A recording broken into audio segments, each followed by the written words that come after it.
Well, hello there, Global Connect. Great to be with you guys. Kelly and I are really excited about this session where we get to talk to you about campus ministry in the 70s and the early 80s. It was really a magical time in so many of our lives, and we're looking forward to giving you a little taste of history and some of some of the highlights of our movement as it relates to campus ministry.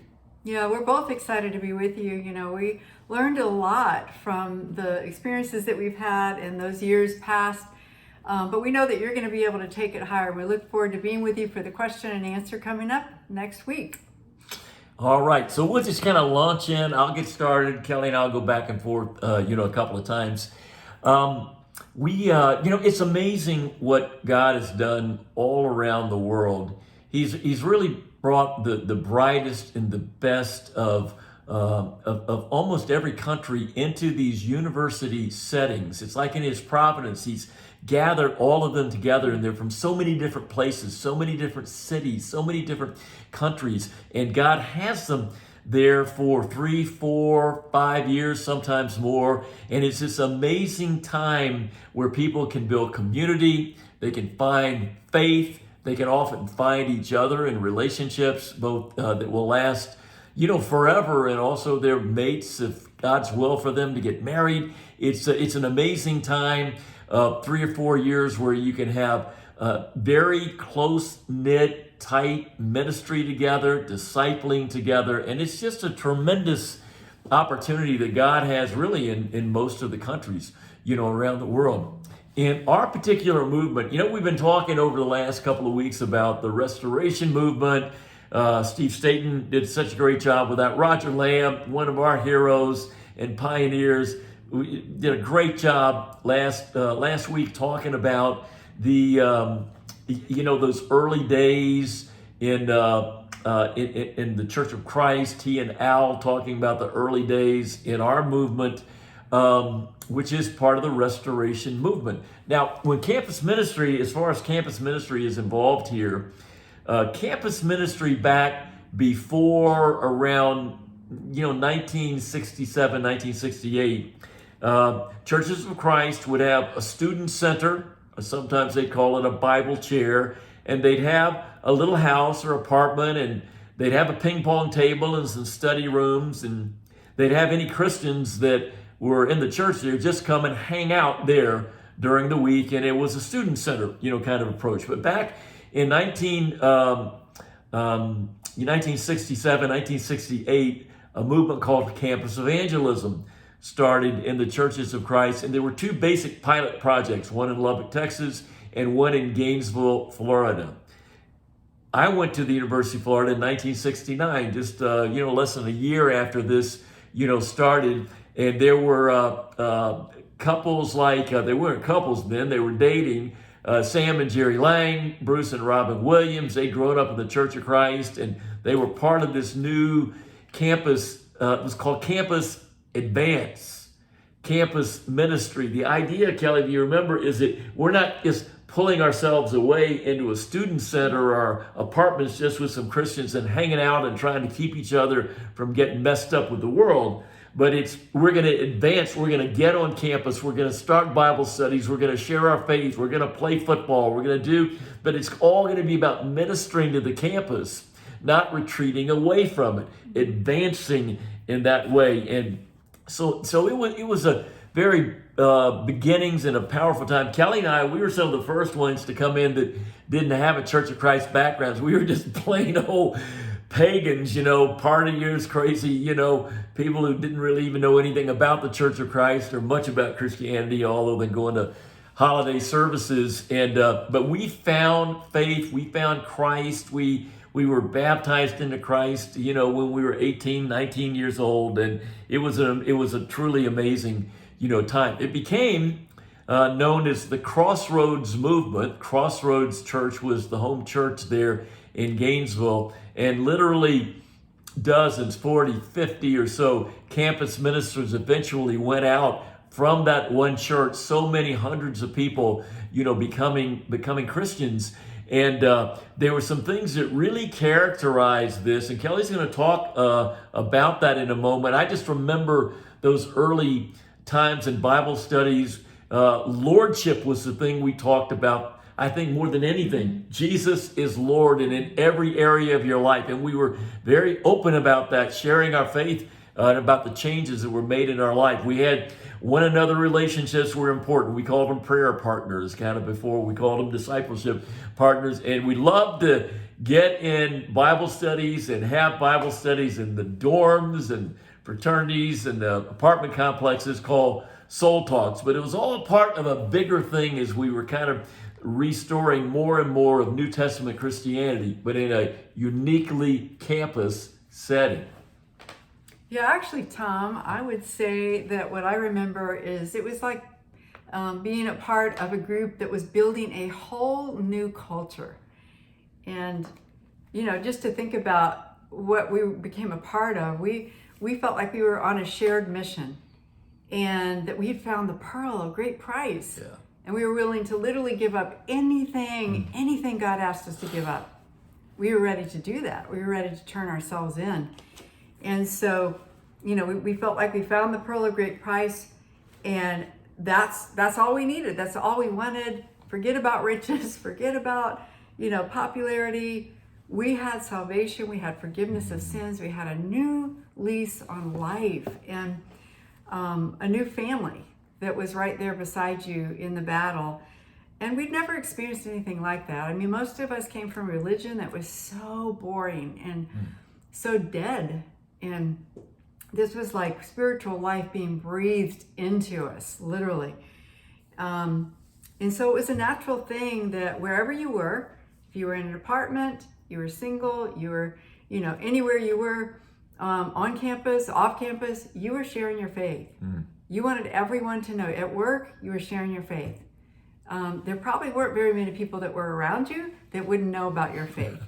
And it was encouraging to see that kind of excitement and zeal for God. I'd never seen zeal for God.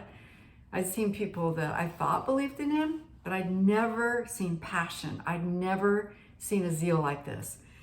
And I was in a sorority when I was baptized. So, you know, I started a Bible study there, and that's just sort of what you did.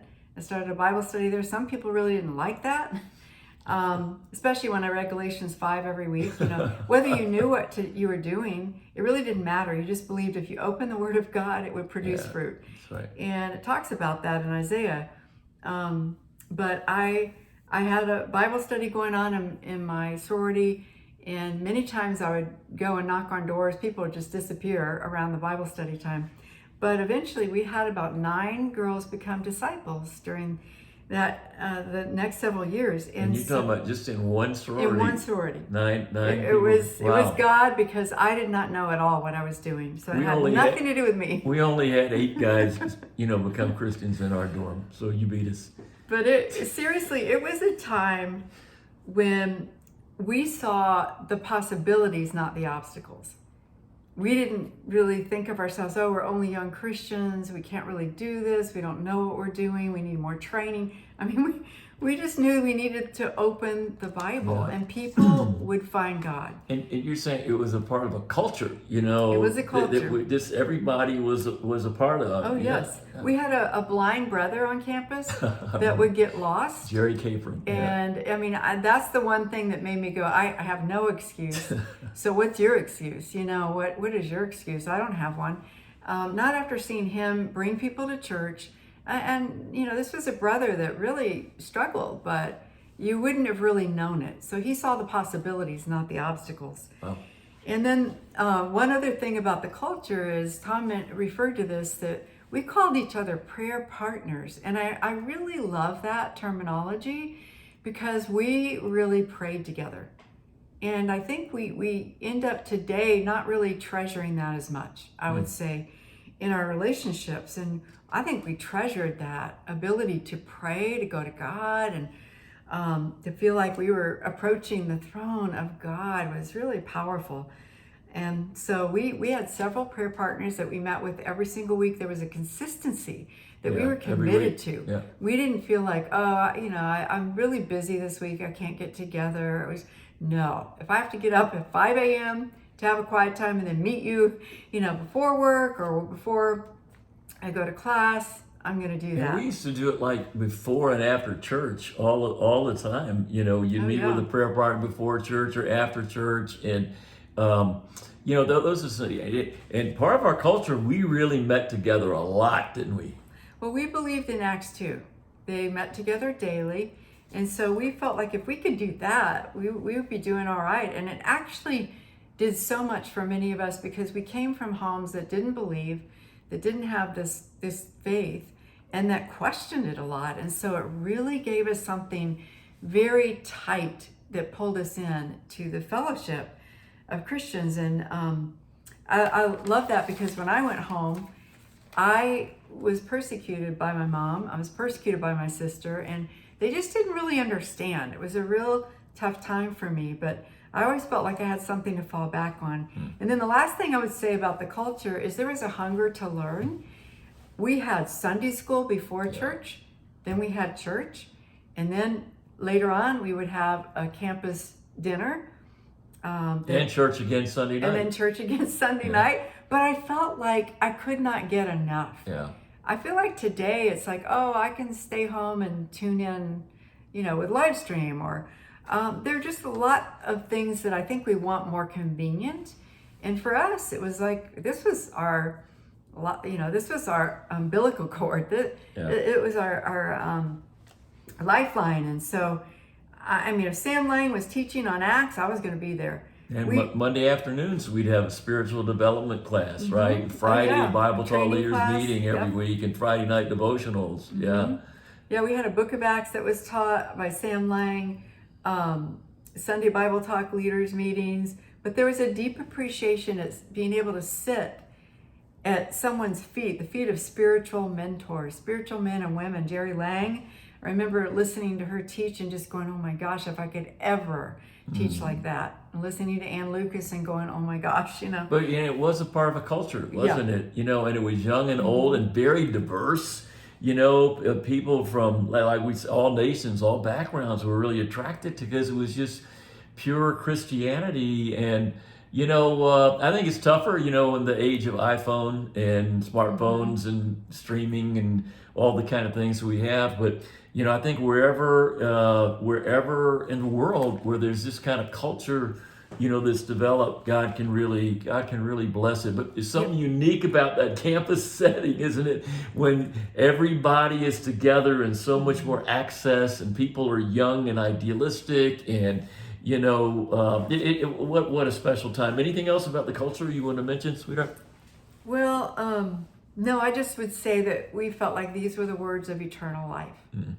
This was it. We were drinking from the fire hose, and we could not get enough. We really couldn't. It was a really special time. I feel like everything was new. It was exciting. We were seeing things we'd never seen before. 9 people becoming a disciple in a sorority, and many people have remained faithful. So I just feel like I was a part of something really special when God was moving in such an obvious way and a powerful way. Yeah.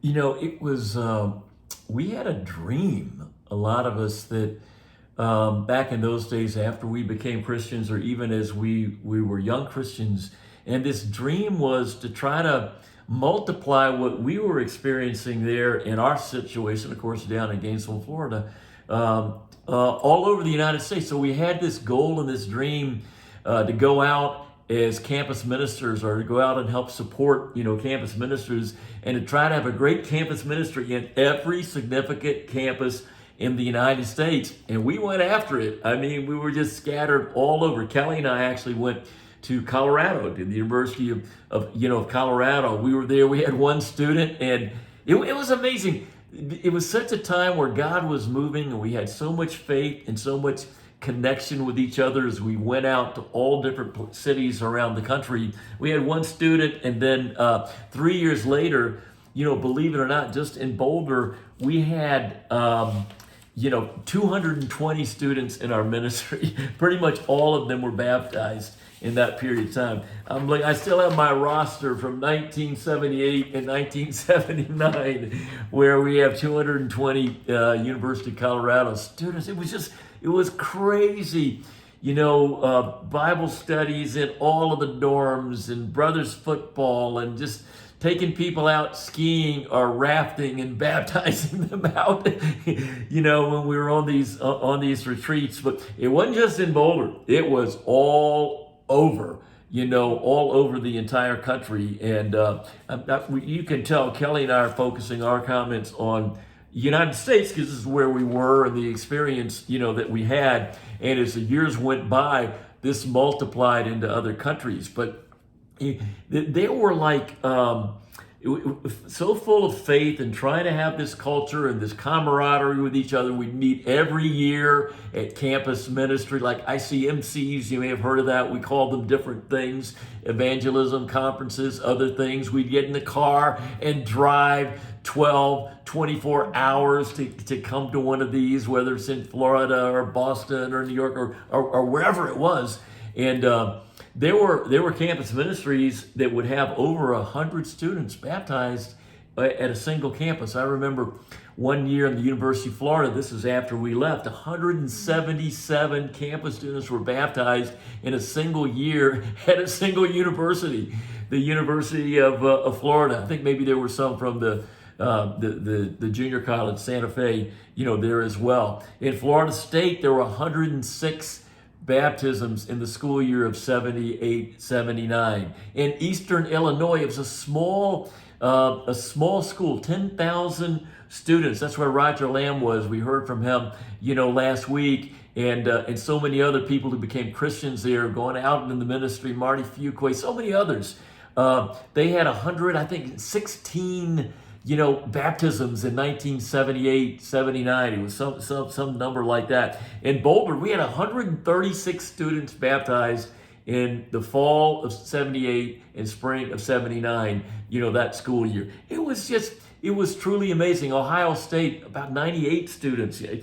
How do I know this? Because I have my stat sheet from the school year of 78 and 79, mimeograph copy. Can you believe this? Roger Lamb, eat your heart out.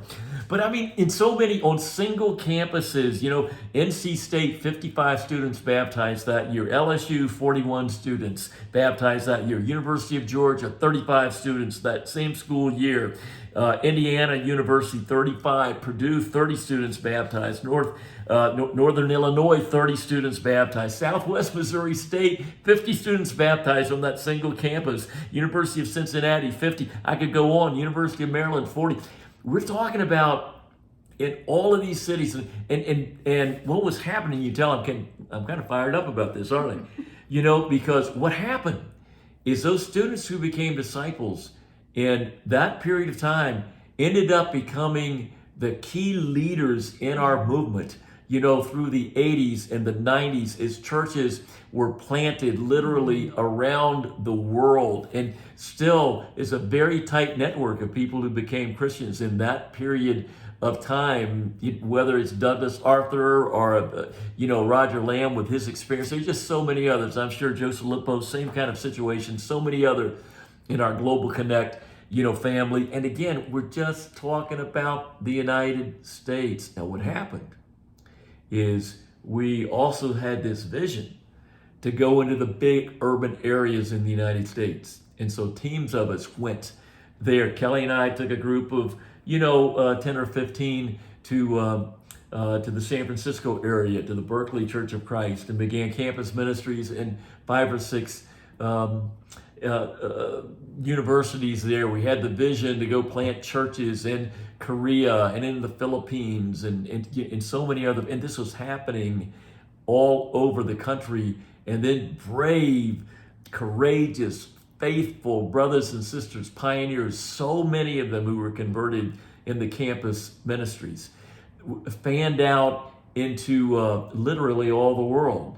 London was that first, planting, and just cities all over. There's stories about the former Soviet Union are just mind-blowing how God worked in that way. I think they had at one time almost 1,000 students who had been baptized over a few years in that period of time when the church got planted in Moscow. It's just like wild, crazy, amazing kind of things. And it really, a lot of people have asked us through the years, how did that really happen? I honestly think more than anything else, it was grace of God, and God just decided to move, and we became available. But we did have a very strong focus on the campus ministry, again, as God brings these great, young, talented, idealistic, energetic students from all over the country that you live in, and they can become disciples, they can become Christians, and to really have a vision for that kind of thing. We could have people that had a different locations than us, Gainesville or Colorado or San Francisco. Of course, we went to Boston and had a wonderful time. That was back in the late 80s and helping with campus ministry, there. I think that though our churches had some real challenges, some trauma, some pruning that many of you know about in the early 2000s, 2002, 2003, and where a lot of convictions got weak in so many ways, where Satan really worked on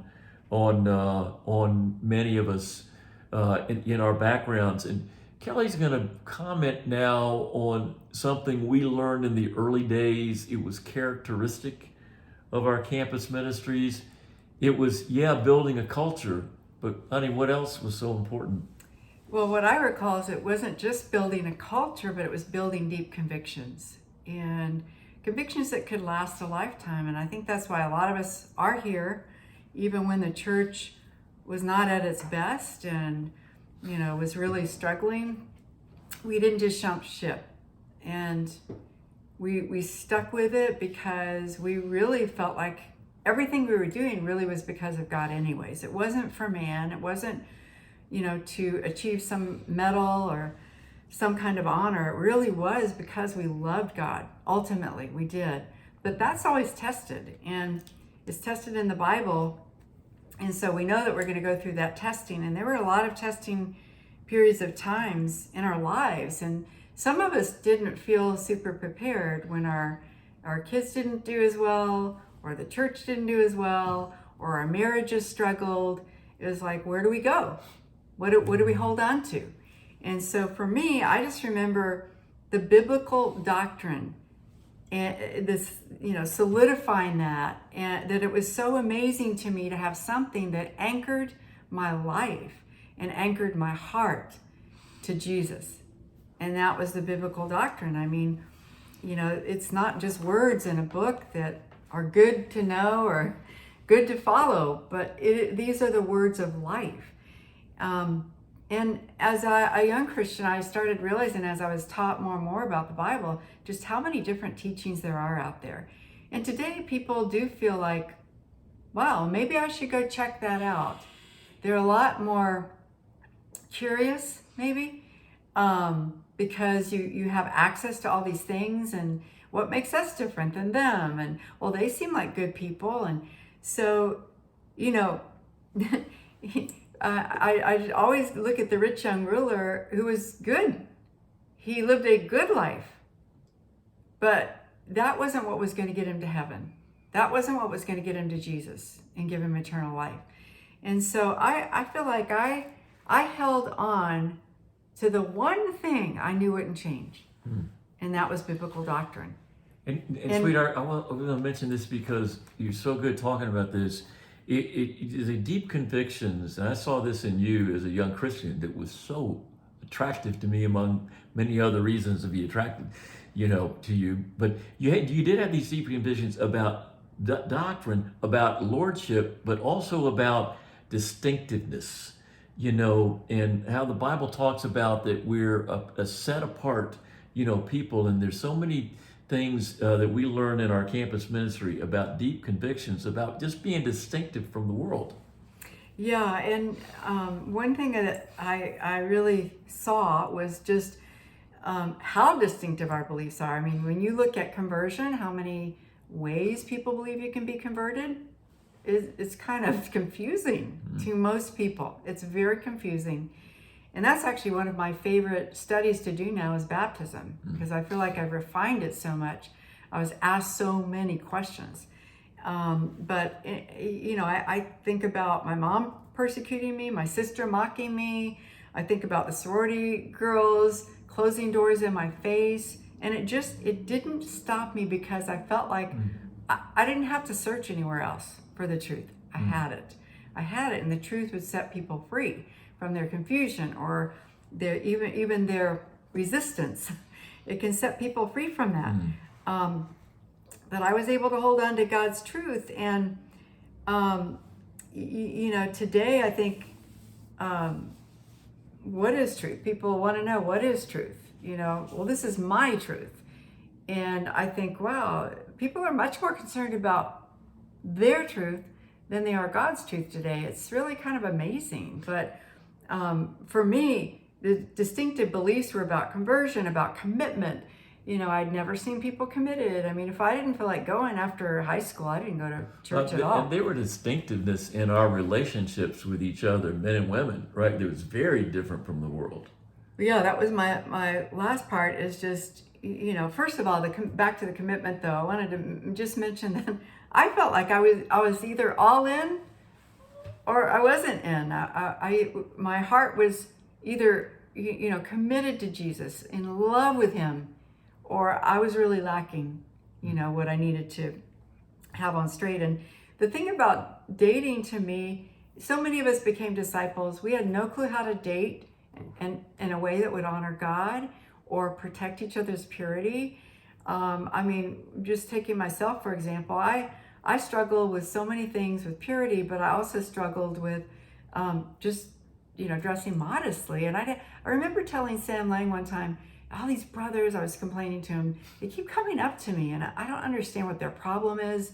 And they say they're just struggling, with what I'm wearing. And I just went on and on. And I told him, I just told them they needed to repent and that I would pray for them. And that was their problem. I was just so mad. And he just looked at me and he goes, well, sister, that's one way to look at it. Here's another way.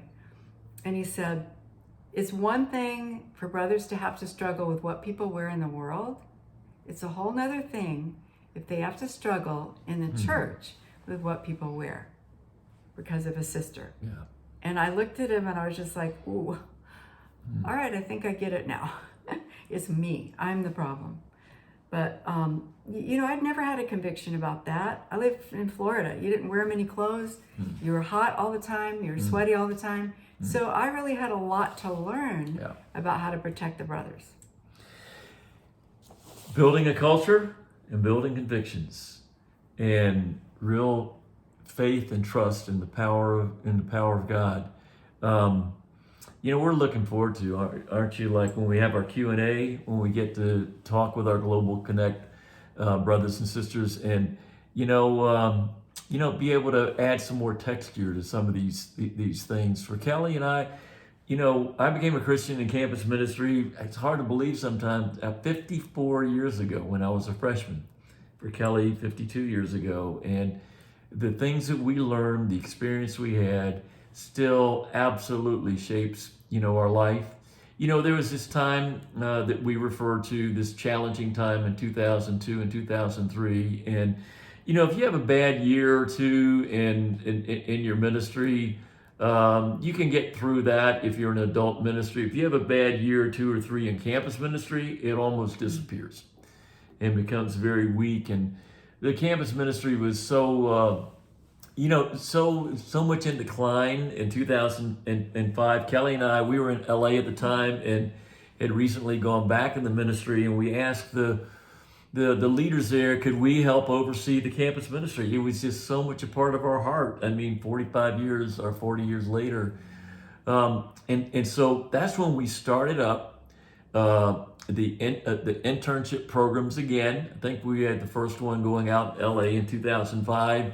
we came up with something called the 1 Year Challenge in that internship that summer in 2005, and people started taking the 1 Year Challenge and devoting themselves to their churches here and in other places. We started Campus Ministry 101, and some of you may know those initials: TOC, Time on Campus; STF, Save the Freshmen; PFBB, Pray for Broken Bones. Some of those beginning things in the campus ministry actually started to surge. Mike Tolliver and the church down in San Antonio got to restart the ICMC again, and we started it the following year. We got it going even some more out in LA and then in Boston, the following year. And it started happening again. More and more multiples of people becoming Christians, and more encouragement and more vision in so many ways. During that period, we moved to here in Atlanta, and at North River, it was crazy. I mean, at North River, in just a few years, we went from a handful of students to over 200 students on several different campuses. And on one campus, Kennesaw State University, we had over 100 students on a single campus. And just God was, and it was happening in so many other places too, around the country. And, very, very, very encouraging time. Now, where we are right now, COVID was powerful, wasn't it? It was really powerful in our country and so many countries. And again, you have a couple of years in campus where it's not, going super strong. It can really, really be in decline. And so we're back building this back up. Brothers and sisters of all ages who understand, the impact and the opportunities that are really there. And we hope wherever you are, whatever school of missions you're in, whatever country you're in, whatever city you're in, that you will, whether you're actively, intimately involved in the campus ministry, or you're just a cheerleader, or you're a mentor, or you're helping support it, that we remember, all the great things, just as Paul started that campus ministry in Acts 19 in the Hall of Tyrannus, and all of Asia heard the word of God. Let's continue to work hard in that regard. For me, it's been a joy sharing this with you. Kelly, any final words? No, just thank you for letting us have this time together. We'll look forward to more. We'll see you in Global Connect at our next session. Much love.